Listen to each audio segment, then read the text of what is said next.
what you gotta do. Philip Tuju broke to the surface of the Kenyan music scene with his collaboration between Sauti Sol and the choir at Upper Hill School. Phila, as he is known in music circles, had however been in music since his days at Upper Hill. Today, he is the new director of the Safaricom Choir and has gotten onto a new phase in his musical journey. My journey in music began as a struggling musician. You know, everyone else has wanted to be famous. I was part of a group called Pentamony way back in the year 2002. At the time, Ogopa DJs were the most famous sound. So it was more pop, and our sound, because we had a very strong church background and a cappella music background, it wasn't very popular.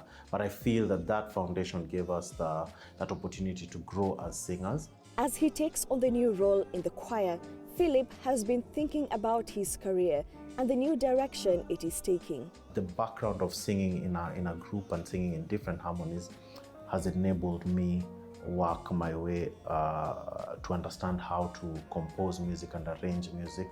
And with the success of now Upper Hill School Choir, where I volunteered, and then now forming the Redford Chorus, and then now getting the opportunity to work with the Safaricom Choir. As its new director, Philip's current task is to take the choir further.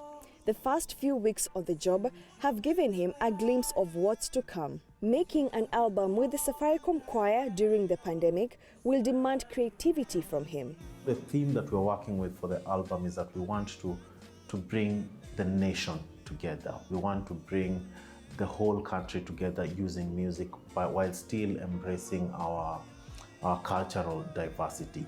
We want to put out the Kenyan culture. The 60-member choir has turned to technology as they practice and get in tune separately, and ultimately as they record the album, which is scheduled to be released by March 2022. We are working via Zoom. So we're having the sessions where we share the music in advance, and then using technology, I'm able to record the parts for every group. I'm able to record, for example, the tenors. I myself will sing the tenor line, and I'm going to break it in sections. I can break it in a chorus so that it's easy to send online via WhatsApp or via email. Anyone who has a challenge during our Thursday evening sessions on Zoom, we have those breakout rooms where now the tenors on their own, the sopranos on their own, altos on their own, and then they each go through the whole song and their parts, and then the challenging sections, they work on that. Thanks again to technology, Philip has several audio production applications at hand. We send in the guides, they send us back the audios that they've recorded, and then we're able to choose the best. We won't stack up all the 60 voices at once. We'll choose maybe the 20 best for one section, and then if you've sung a different section best, we work on that. If it's a timing issue, we're able to work on that in post-production. Now when it comes to the video, now that's where it becomes a bit tricky. So with the help of Mishi and her team, we are able to schedule video recording sessions. So what we're doing now, each member comes one by one. We shoot their part, and then now we combine these again later so that now they come into one video. So with the technology that we're using again, Adobe After Effects, we are able now to position them to look like they were together at that point. Anybody making music in this age and during the pandemic needs to be up to date on the technology they should use to bring out the best despite the circumstances. There is software for every part of the process.